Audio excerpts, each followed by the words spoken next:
അല്ല, ബ്രേക്കാ. 15-ാം തീയതി തൊട്ടേ ഉള്ളൂ. കല്യാണം എപ്പോഴത്തേക്ക് പ്ലാൻ ചെയ്യണേ?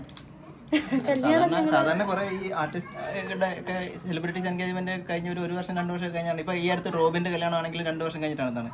നമ്മൾ ഇപ്പോഴേ പ്ലാൻ ഇല്ല. ആക്ച്വലി ഒരു 1 ഇയർ ഒക്കെ സമയം നമ്മൾ കൊടുത്തിട്ട് ചെയ്യാന്നുള്ള പരിപാടിയിൽ ഇങ്ങനെ നിൽക്കുന്നു. ഓക്കെ, അപ്പം എല്ലാം ആ ഒരു 1 ഇയറിനുള്ളിൽ മൊത്തത്തിൽ സെറ്റ് ആക്കി. അതെ, ദൈവം സഹായിക്കും. അങ്ങനെ ഒരു വർഷത്തിനകത്ത് നടത്താനാണ് പ്ലാൻ. നഴ്സിംഗ് സ്റ്റോപ്പ് ചെയ്തിട്ടില്ല. ആക്ച്വലി ഒരു ഇച്ചിരി ഗ്യാപ്പ് ഇങ്ങനെ നിൽക്കുകയാണ്.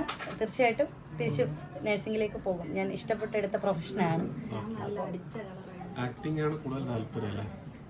കുറച്ച് അതിനോടൊരു ചെറിയൊരു ഇഷ്ടമുണ്ട്. അങ്ങനെ ചെയ്യുന്നു. ഞാൻ ആദ്യമേ ഒരു ആൽബമാണ് ചെയ്തത്. 2018 ഫ്ലഡിൻ്റെ ടൈമിൽ ഒരു ആൽബം ചെയ്തു. പൊന്നോണ പൂത്തുമ്പി എന്ന് പറഞ്ഞ ഒരു ആൽബം. സുമേഷ് കൃഷ്ണ എൻ്റെ ഏറ്റവും അടുത്ത കുറച്ച് സുഹൃത്തുക്കൾ ചേർന്ന് ഒരു ആൽബം ചെയ്തു. അതിനുശേഷം മഴവിൽ മനോരമയിൽ പ്രിയപ്പെട്ടവൾ എന്ന് പറഞ്ഞൊരു സീരിയൽ ചെയ്തു. സുരഭി സുഹാസിനി ചെയ്തു. പിന്നെ ഇപ്പോൾ അവസാനം പേഷ്യാൻറ്റിൽ വന്നിരിക്കുന്നു. ഭയങ്കര സന്തോഷം. പിന്നെ നിങ്ങളുടെ ബ്ലെസ്സിങ്സ് വേണം. ഹാപ്പി മൊമെന്റ് ആണ്. നിങ്ങൾക്ക് എല്ലാവർക്കും അറിയാമല്ലോ.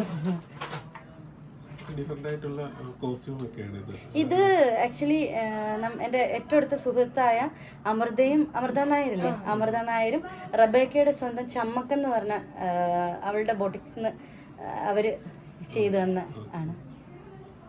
പയ്യനെ പരിചയപ്പെടുത്തി. ഇത് എൻ്റെ വീടാണോ?